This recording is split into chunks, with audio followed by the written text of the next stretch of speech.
आज पहली बार हमें ऐसा लग रहा है कि हम अपराधी हैं। हमसे और ये सब नहीं सहा जा रहा है। आज पहली बार ऐसा महसूस हो रहा है कि हमारी पुकार आप तक पहुंच ही नहीं रही।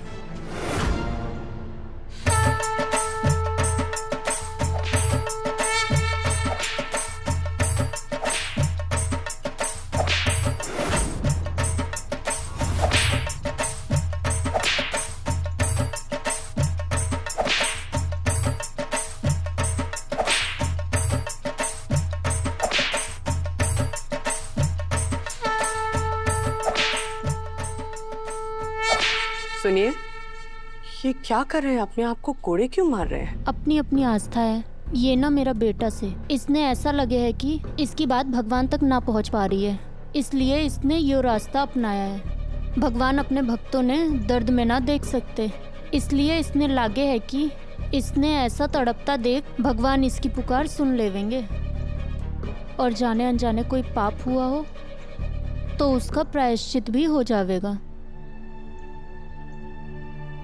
प्रभु, आप में हमारी आस्था अटूट है, उसे टूटने मत दीजिएगा।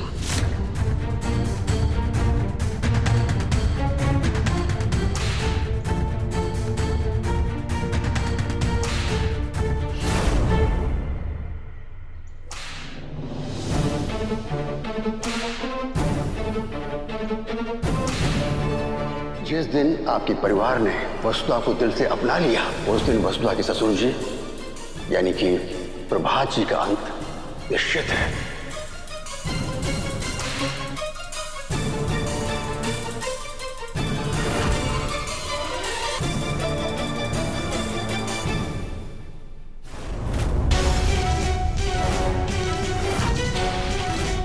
एक उपाय है चंद्रिका जी, ये व्रत आपको करना होगा।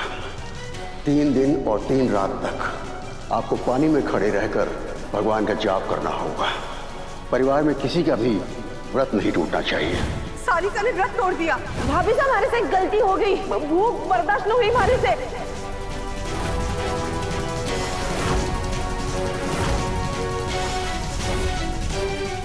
एक डर के कारण तू अपने बेटे और अपने बहू का जीवन बर्बाद मत कर।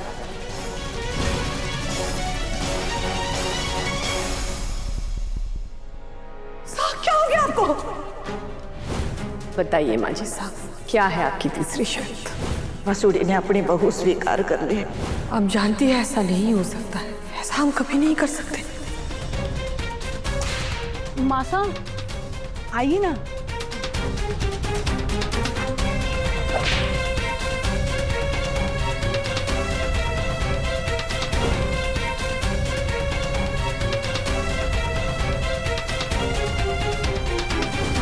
यह चंद्रिका हमारी नजरों के सामने ना होनी चाहिए। मैं जिंदगी भर इसकी शकल ना देखना चाहूं। अगर माजी साहब को कुछ हो गया तो मैं तुम्हें कभी माफ नहीं कर पाऊंगा चंदा।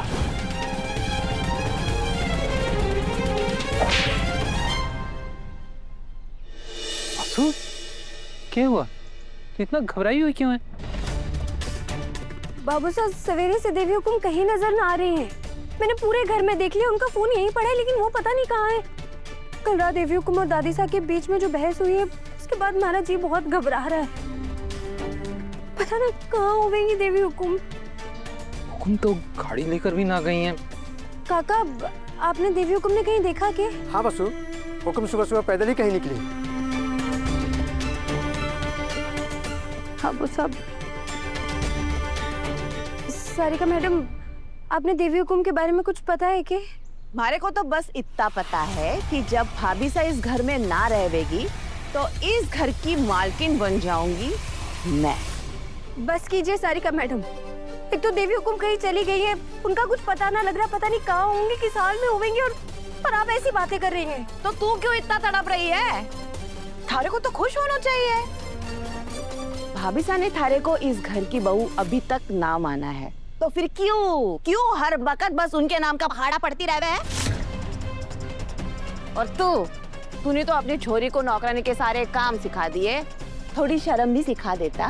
भाभी सा इतनी बदनामी करे है इसकी, लेकिन फिर भी वो उन्हीं के आगे पीछे मंडराती रहे, डोलती रहे, नौकरानी कहीं की। मैं आपकी इस बात का ना बहुत अच्छे से जवाब दे सकूं, लेकिन अभी हमारे पास टाइम ना है। अभी हमारे को हमारी देवी हुकुम ने ढूंढना है। तो जाना ढूंढना। तू इधर पूछ, मैं पार्किंग में ड्राइवर से पूछ के आ गया हूँ। भाई साहब, देवी हुकुम घर से निकलकर किस ओर गई है, आपने पता है कि?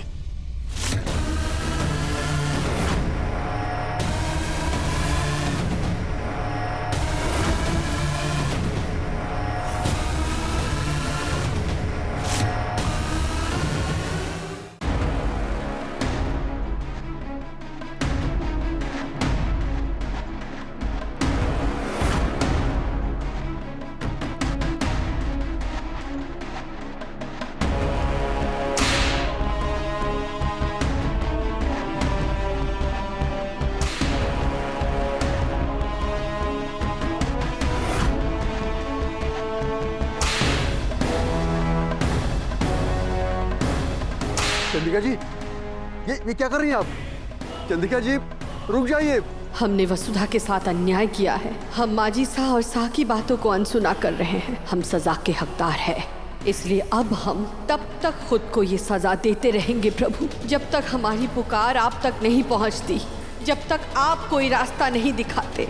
हे ईश्वर, अब कोई और रास्ता नहीं है मेरे पास। अच्छा, आपने यूँ पता है कि देवी हुकुम कितने बजे यहाँ से गई होंगी? और वो कुछ परेशान दिख रही थी क्या पता है उसको हुकुम इतना तेजी से निकल गई कि हम लोग को पता ही नहीं चला।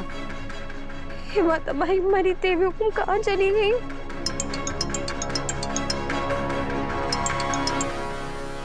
हेलो खम्मा खड़ी गुरुजी, देवी हुकुम सवेरे से कहीं मिल ना रही है, पता ना कहाँ चलेगी। हमारा तो जी बहुत घबरा रहा है। वसुधा, चंद्रिका जी यहाँ मेरे सामने है, पुरानी सड़क वाले मंदिर में।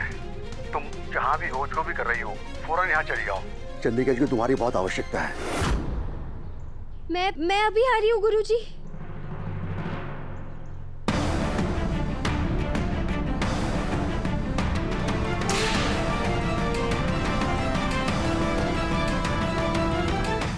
जल्दी आओ वसुधा, अब बस तुम ही चंद्रिका जी को संभाल सकती हो। गुरुजी, देवी हुकुम कहाँ है? हमारे को मिलना है उनसे। चंद्रिका जी को भी तुम्हारी बहुत आवश्यकता है वसुधा, लेकिन एक बड़ा सच जाने बिना तुम आगे नहीं बढ़ सकती।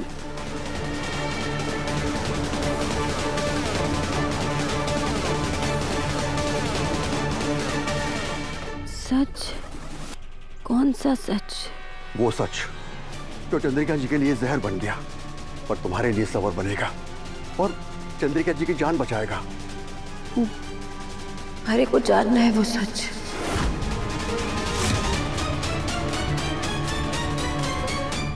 वसुधा, चंद्रिका जी मन से तुम्हें अपनी बहू स्वीकार करना चाहती है।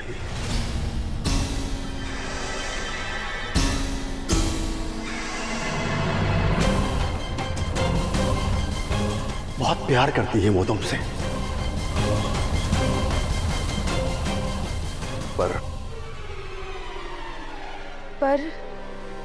पर वो ऐसा नहीं कर सकती, क्योंकि तुम्हारी कुंडली बाधा बन रही है।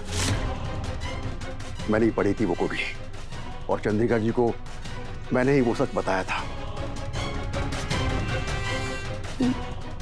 वो सच मारे को भी बता दीजिए।